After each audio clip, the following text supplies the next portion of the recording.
네, 꼭 알아둬야 할 법률 상식을 배워보는 친절한 판사들 시간입니다. 지난해 10월 갑자기 세상을 떠난 고 신해철 씨의 사연, 많은 분들이 안타까워했는데요. 네, 당시 위 수술을 받은 후에 소장에 천공이 생겨서 의료사로 이어졌다라는 그런 논란이 일었습니다. 그런데 이와 비슷한 사건에 대한 대법원의 판결이 나왔는데요. 어떤 사건인지 영상으로 먼저 확인하시죠. 대장 내시경 후 약물을 처방받고 일주일의 경과를 지켜보기로 했지만 이틀 후 심한 복통과 구토로 다시 병원을 찾은 A씨. 하지만 극심한 통증을 호소하는 A씨에게 병원은 무려 15시간 가까이 진통제만 처방했습니다. 가족들은 의료진들에게 의료 조치를 해줄 것을 강하게 요구했는데요. 의료진은 CT검사 시행 후 복막염을 발견하고 응급수술에 들어갔지만 결국 환자는 사망에 이르게 됩니다. 의료 조치가 늦어져 환자가 사망에 이르렀다면 의료진에겐 어떤 책임을 물을 수 있을까요? 자, 이런 경우에 의료진에게 어떤 책임을 물을 수 있는지 주선아 판사에게 좀 물어보도록 하겠습니다. 네, 먼저 사건 개요부터 좀 설명해 주시죠. 네, 대장 내시경 검사를 받은 중년 여성이 이틀 뒤에 심한 복통과 구토 증상을 호소하면서 다시 병원에 입원했습니다. 그런데 의료진은 복부 CT 검사를 하기 위해서는 일정 시간 금식을 해야 하는데 환자가 입원 전에 식사를 했기 때문에 당일에는 CT 검사를 할 수 없다고 하면서 다음날 오전까지 진통제만 주었습니다. 그동안 환자는 계속해서 극심한 통증을 호소했고 고열 증상을 보이기도 했습니다. 약 15시간이 지난 다음날 오전에 CT 검사를 했더니 결장 천공으로 인한 복막염이 의심이 되어서 바로 응급수술을 시행했지만 약 2주 후에 폐혈증으로 사망하였습니다. 그러자 환자의 유족들이 의사와 병원 운영자를 상대로 손해배상을 청구한 사건입니다. 네, 1심과 2심에서는 이제 의료진한테 잘못이 없다 이렇게 판결이 난 걸로 알고 있고 대법원 판단은 어떻게 내려졌죠? 일단 1심과 2심은 의료진에게 잘못이 없다고 보고 원고들의 청구를 기각했습니다. 그러나 대법원은 의료진의 잘못이 있다고 보았습니다. 1심과 2심은 입원 당시 혈액검사 결과로는 대장 천공이나 복막염이 생겼다고 보기가 어려웠고 금식을 안 해서 CT 검사를 못한 것이라고 보고 의사의 과실이 없다 이렇게 판단한 것입니다. 하지만 대법원은 CT 검사를 늦게 해서 결과적으로 수술을 신속하게 받지 못하게 한 것은 의사의 잘못으로 봐야 한다 이렇게 판단했습니다. 일반적으로 CT 검사를 하려면 6시간을 금식하면 되는데 한참 뒤에야 CT 검사를 한 것은 잘못이라는 것입니다. 따라서 의사와 병원의 손해배상 책임이 인정된다는 취지로 원심을 파기환송했습니다.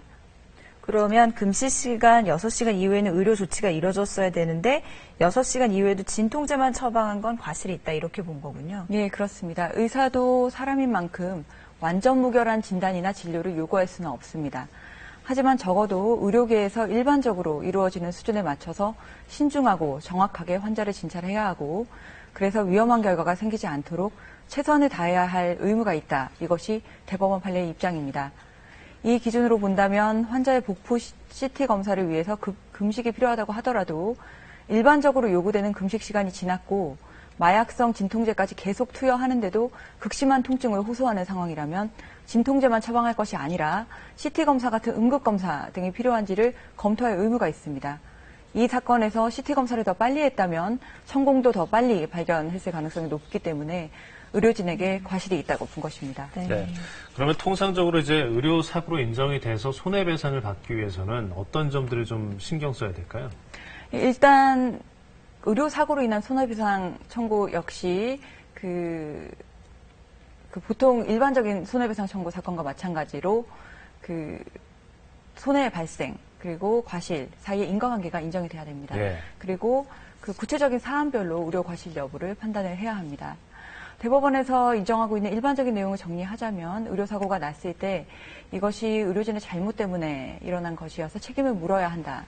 즉 불법행위 책임을 인정하기 위해서는 앞에서 설명드린 것과 같은 의료상 주의 의무를 위반한 불법행위가 있어야 하고 네. 그것 때문에 생긴 손해가 있어야 합니다. 여기서 기억하셔야 할 점은 이런 내용을 원칙적으로 환자 측이 증명해야 한다는 것입니다. 그런데 방금 말씀하신 환자 측이 증명해야 된다 이런 부분이 사실 비전문가인 환자가 전문가인 의료진의 과실을 입증한다는 게 굉장히 어려운 일이잖아요. 예. 네, 앞서 설명드린 것처럼 의료사고로 인한 손해배상 청구 역시 다른 손해배상 청구처럼 마찬가지의 원칙이 적용됩니다.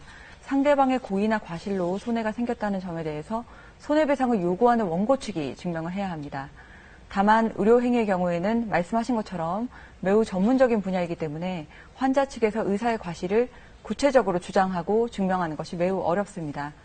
대법원은 이런 의료행위의 특수성을 감안해서 환자 측의 증명 책임을 완화하는 입장을 취해왔습니다. 일반인의 상식에 비춰볼 때 의료 과정에서 과실이 있었다는 점, 그리고 환자의 상태가 나빠진 것에 의료상 과실 말고 다른 원인은 없었다는 점, 이러한 점을 증명한 경우에는 의료상의 과실을 추정하고 있습니다. 네. 사실 이런 의료사고라는 게 누구나 이제 당할 수 있는 일인데, 그렇다면 이제 의료사고로 의심될 경우에 피해자 쪽에서는 어떤 점들을 좀 알아둬야 될까요? 의료사고가 발생하지 않도록 예방하는 것이 가장 좋을 텐데요. 먼저 이 사건처럼 환자가 매우 위급한 상태일 때는 환자나 보호자가 의료진에게 환자의 증상과 상태를 자세하게 전달해서 의료진과 긴밀한 의사소통을 하는 게 중요합니다. 그리고 상식에 비춰봤을 때 의료행위가 보통 기대할 수 있는 정도로 이루어지지 않고 있다는 의심이 드는 경우에는 의료진에게 적극적으로 적절한 조치를 요구하는 것도 필요합니다. 만약 불행히도 의료사고로 의심되는 사고가 이미 발생을 한 경우에는 진료기록 같은 증거자료를 확보하고 의료사고가 발생하기까지 환자의 증상과 의료진의 대처에 대한 사실관계를 명확하게 정리해 두어야 합니다. 네. 자, 의료사고와 관련된 법률 상식 배워봤습니다. 주선아 판사였습니다. 고맙습니다. 네, 수고하셨습니다. 네, 즐거운 주말 내일 보내시고요. 8월도 잘 시작하시기 바랍니다. 네, 고맙습니다.